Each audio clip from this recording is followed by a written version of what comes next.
Mga tol, welcome back ulit sa aking channel. Ito mga tol, samahan nyo nga pala ako, babiyahe ako ngayong linggo. Tag-ulan. Tingnan natin kung malakas bang biyahe ngayon, kikita pa tayo mga tol. At ang oras na ay tol, 10:59, sabihin na natin 11, alas 11 na ng umaga mga tol. Tapos tag-ulan pa ngayon, no? Tag-ulan eh. Tapos ang pick up ko mga tol ay Cambridge. Tapos ang babayaran niya ay 363. So yun po yung kanyang mga tol, babayaran kasama tapa. Pero ang akin lang dyan ay 228. So ayun mga tol, 2.4 km yung pick up first trip. Eto na nga mga tol, andito na ako ngayon sa Cambridge sa may pick up location. So yan yung siya yung green mga tol, yun yung pin location niya for pick up. Tapos yung drop off natin dito Mandaluyong. Malayo-layo pa no. Yun o, Mandaluyong, EDSA. Yun, sige mga tol. Malakas ang ulan no. Bagyo kasi ngayon, linggo. Ito na nga mga tol, at nakarating na tayo dito sa ating pupuntahan. I-drop off na natin 363. Ngayon may pumasok na booking na panibagong booking mga tol, 283. Naka-saver po siya mga tol. Puntahan na natin. Saan nga ba siya pupunta? Papunta siya ng Manila, Diliman, Quezon City mga tol. 357 po ang babayaran niya pagkasama top up. Pero ang akin lang dyan ay 283 plus 10, di 293 lang akin dyan mga tol. At tara na, puntahan na natin siya. 1.3 km ang pupuntahan at 5 minutes yung takbo niya. Dito ako sa Greenfield mga tol. Ayun, no? Daming building no? Puntahan na natin. Eto na mga tol, nakarating na tayo dito sa Quezon City.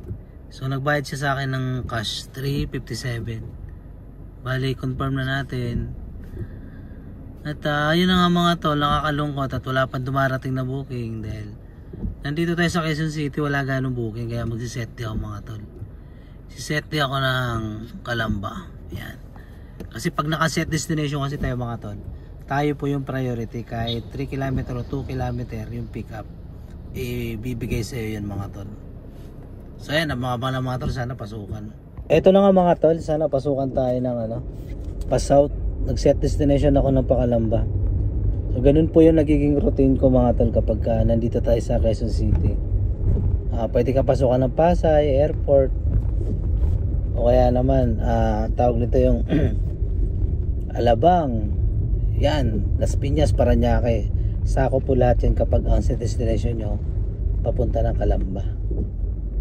Ganun po mga tol. Dito kasi sa Quezon City medyo matumal po ang booking dito. Kaya ang gagawin ko mga tol, gagapang ako mga tol pa south, pa Mandaluyong. Ganun po yung diskarte ko mga tol. Kasi kapag standby tayo dito sa area na to, dito sa Quezon City, lalong lalo na linggo ngayon mga tol, wala ganong booking dito pag linggo. Tsambahan lang. Tanghali na rin. Saka mga tol, pagka maulan pala, share ko nga lang pala sa inyo, maganda po ang biyahe kapag maulan. Opo. Kasi po, nababawasan po yung kalaban natin. Bali, ang nagiging kalaban ko po dito, ang kalaban po ng mga grab driver dito mga tol, yung mga angkas sa joyride. Ganun. Uy, ito pala yung Mr. Paris. Tama-tama, nakakain pala ako dyan sa Mr. Paris. Kaso masakit yung tuhod ko mga tol, di mo na ako pwede mag-Paris ngayon. So ayun lang mga tol, sana pasukan tayo ng kahit pa Makati lang, okay na yun, malaki-laki na yun mga tol. Ito na mga tol, may pumasok na tayo ng panibagong booking. So medyo matagal-tagal din tayo pinasukan Bali 298 lang mga tol, pwede na to. Ayan, bawal daw maingay mga tol. 2.21 km mga tol yung niya, pick up location. Bali ang babayaran niya 390 kasama top up. Papuntang Makati mga tol. Tama-tama. 298 yung babayaran niya Ay hindi, 298 sa akin. Tapos ang babayaran niya 390 pagkasama top up. Malinis yan sa akin mga tol, 298. So ayun lang, 2.1 kilometer tapos 7 minutes mga tol. Ayun lang mga tol, puntahan ko na to, sayang din naman. Ito na mga tol at tayo ay nakarating na. So ayun na natin nakarating na tayo mga tol at 390 yung binayaran niya mga tol. No cash collection kasi naka Gcash. So may pumasok na sa akin mga tol. Bago pa dumating yung ano ko, may pumasok na sa akin. So 120 mga tol, puntahan na natin. 120 yung akin, tapos yung babayaran niya ay 150 to. Pwede na to mga tol. Manggugurami ako ngayon kasi mababa yung completion rate ko kaya kailangan ko magparami ng booking. So yan na, puntahan na natin yan, 500 meters lang. Ayun na nga mga tol, bababa na natin mga tol. Alam nyo mga tol, may pasahero pa ako, may pumasok na agad na booking sa akin Foreigner mga tol, pambira, iba yung amoy mga tol, amoy putok. 273 mga tol, dito rin yung pick up. Imagine, susunduin ko lang. 273 sa akin. Ang babayaran niya ay 334 kasama top up mga tol. Pero 273 lang ang akin. So punta na natin mga tol. Bali alauna na mga tol Punta na natin. Ito na nga mga tol at nandito na tayo sa drop off location. Dito na, maulan, maganda biyahe ngayon back to back. So may booking na naman ako, panibago mga tol. Gurami nga lang. Ayan 131 papuntang Naiya Terminal 4. Sana pasukan ako dun mga tol. Yan, kunin na natin. 130 meters lang ang pick up location nya. 131 sa akin. Kung kasama top up, 165. Okay, game. Ulit. At eto na mga tol at naibaba na natin ating pasahero at wala pang pumapasok na kasunod. Paano kaya to? So bali mga tol, ang gagawin ko, magsiset destination ako pa Tanay, Rizal. Pupunta ako ng Terminal 2 Airport mga tol. Maraming pasahero dun. Saka linggo ngayon, saka hapon na. Bali nakano na ako mga tol Aba, ganun lang naka 1.4 na ako Alas 11 na ako bumiyahe, tas alas 2 pa lang. Back to back talaga mga tol. Dito ako sa airport, Terminal 4 mga tol. Ayan. Mga tol, dito ako sa Terminal 4. Pero wala ganong pasahero dito sa Terminal 4. Bali ang maraming pasahero mga tol, Terminal 1, 3 at saka 2. Pero dito sa 4 wala gaano. Butik babanggahin pa ako ng MG. Ayun na mga tol, nag-set di ako sa Nakailang booking na ba ako? Tingnan ko nga. Naka 6 booking na ako mga tol. Meron kasing incentive kami rito na tinatawag na kapagka naka 16 booking ako mga tol ngayong linggo, kasama kasi Sabado dun weekend parang ganun, kasama yung linggo. Pag nakuha mo yung 16 na biyahe magmula Sabado hanggang linggo, meron ka incentive na 400 pesos mga tol. Sayang din yan Ngayon pupunta ako ng Terminal 2. Kapag walang pumasok dun ba, nandun na ako sa may arrival kayo pumasok mga tol Kapag sa mga airport, arrival po, wag po sa departure. Kasi yung departure kasi yun yung ay yung mga paalis pa lang ng bansa natin o paalis dito sa Luzon, papunta ng Cebu, papunta ng Mindanao, papunta ng ibang bansa. Dun po ang hatiran sa arrival, sa departure. Sa arrival naman, yun yung mga pauwi galing ibang bansa, galing Luzon, galing Visayas at Mindanao. Doon po mga tol. May pandesal dito. Bibili ako. Pabili ako pandesal. Pandesal na sir. 20 pesos magkano yun? 20 pesos pandesal. Kapatid, gutom kasi minsan kasi mga tol sobrang dami ng pasahero. Wala ka ng panahon sa kumain kasi nga back to back yung tipo na may pasahero ka ba tapos pumasok na booking, hindi mo naman po pwedeng cancel ka ng cancel pag ganun, bababa yung completion rate mo. Salamat. Sarap na pandesal nila, oh. Sarap. Kapag nasa airport kasi ako mga tol, ang set destination ko talaga papuntang Tanay Rizal. Doon kasi sa lugar namin, ang daming pasahero doon, paluwas ng Manila. Puro long ride. Ito na nga mga tol, hindi tayo nabigo at pinasukan agad tayo ng booking, 4-seater. Papuntang Terminal 1, oh. Galing ako doon, oh. Mag-u-turn ako. Saan pa papunta to? Papunta ng Pasig mga tol.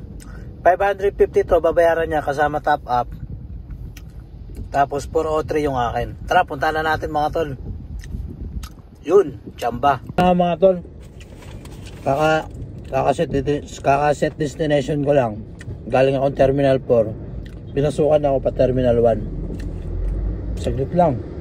Ano mga tol, nakarating na ako mga tol dito sa pin location na drop off na natin. 521 ang kanyang binayaran. At may pasahero pa ako mga tol, may pumasok na booking. Gurami ito mga tol, pero okay na to. Okay na to mga tol. Puntahan ko na to. Game. Puntahan ko na to, pang incentive yan mga tol, kahit gurami. Ito na mga tol, nandito na ako ngayon sa Cainta.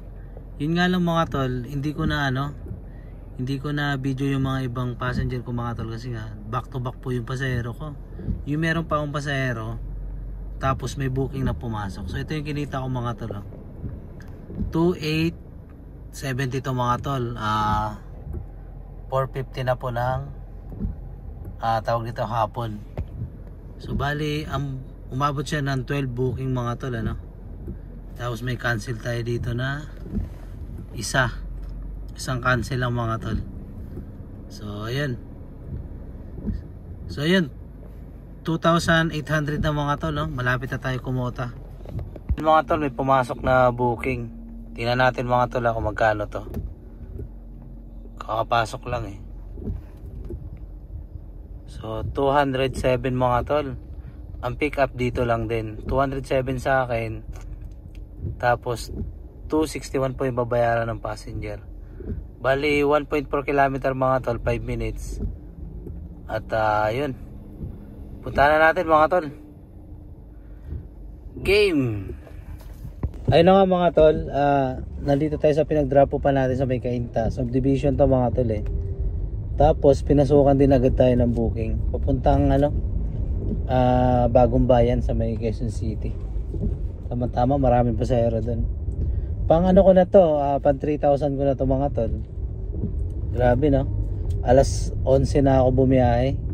Tapos pa lang, mag-alas 5 pa lang. Sabihin natin alas 5 na. 11, 12, alaw na alas 2, alas 3, alas 4. Alas 5, 6 hours mga tol, meron na tayong 3,000. Ganito kasi mga tol, pag tag-ulan, talagang back to back talaga ang biyahe mga tol. Kasi may mga ibang pasahero kasi na yung mga MC lovers, MC taxi lovers mga tol, umaano na sila, nagagrab na sila kasi nga maulan. So yun lang talaga ang pag-asa namin kapag tag-ulan, doon kami kumikita ng maganda. Pero sa nakakalungkot na parte lang mga tol, sa mga MC taxi, syempre apektado po yung biyahe nila, mahina ang kita.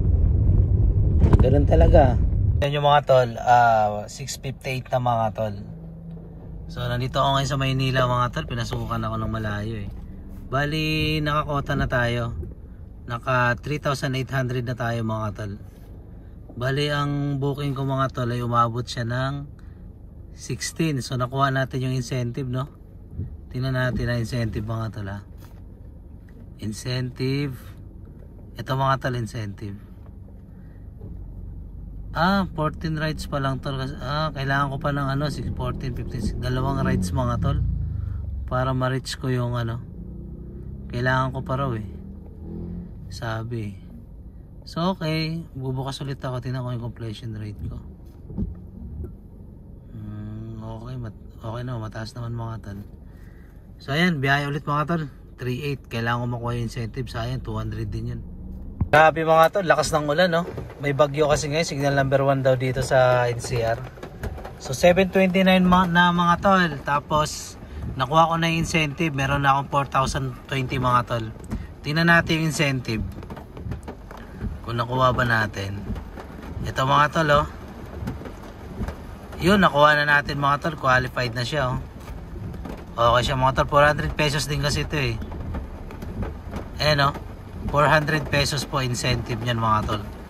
Nakuha ko na. So bali mga tol, magsiset destination na po ako pa uwi. Ayan, uwi. Sana pasukan ako rito. Pulang-pula yung mapa, no? Kahit papunta Makati, Pasig. Sana pasukan ako mga tol. Tingnan natin yung mapa. Ayan, tingnan natin ha. Yun, bali papasukan tayo ng Marikina niyan mga tol. Cainta, Antipolo.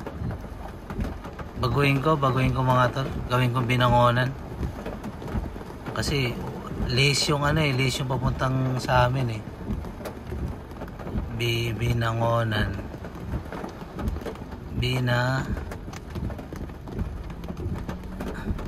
Ay putik.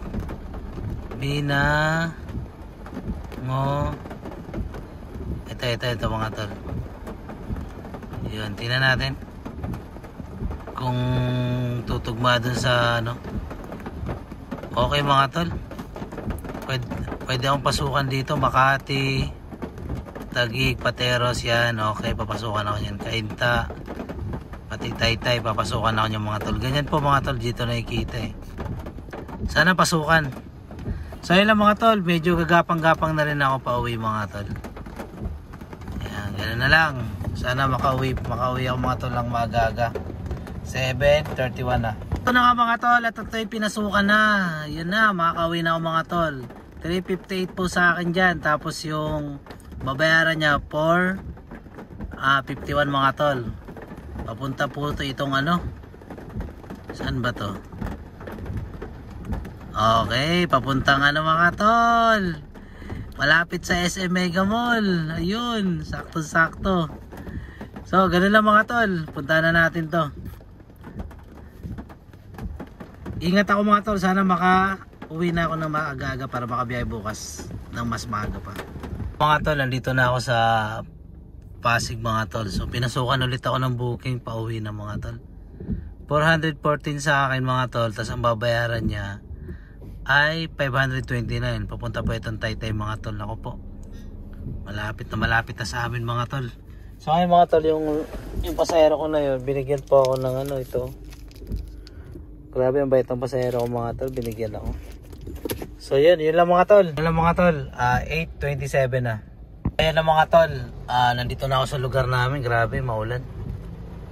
Pauwi na ako mga tol. Bali, ang kinita ko ngayon mga tol ay 4,800 mga tol.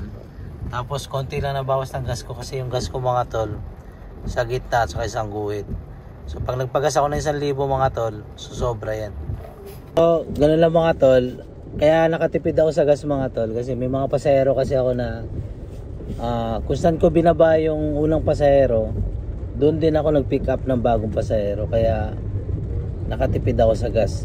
Kalisan kasi kaya minsan malakas sa gas. Kung saan ka nagbaba tapos may papasok sa'yo na pasahero, ang pick up mga sa 2 km, 1 km. So sa ganun pala mga tol, sayang na sa oras at may lugi na ron. Pero yung nangyari kasi sa akin kanina, kung saan ko binaba yung pasahero, doon din ako nag-pick up ng bagong pasahero mga tol. Kaya ang ganda ng biyahe ko ngayon. Kaya nga magmula alas 9 pa lang alas 9 pa lang, bumiyahe ako alas 11. Bilangin nyo, 11, 12, alauna, alas 2, alas 3, alas 4, alas 5, alas 6, alas 7, alas 8, alas 9. 10 hours lang mga tol. 10 hours na ako bumiyahe, pero meron akong 4,800, tapos may nagtip pa sa akin ng 100. So bali naka 4,900 ako. Sa app yun na nagtip sa akin. Pero yung mga tip sa akin dito sa cash, hindi ko na binibilang. Basta tingin ko naka 5K may kita ako mga tol.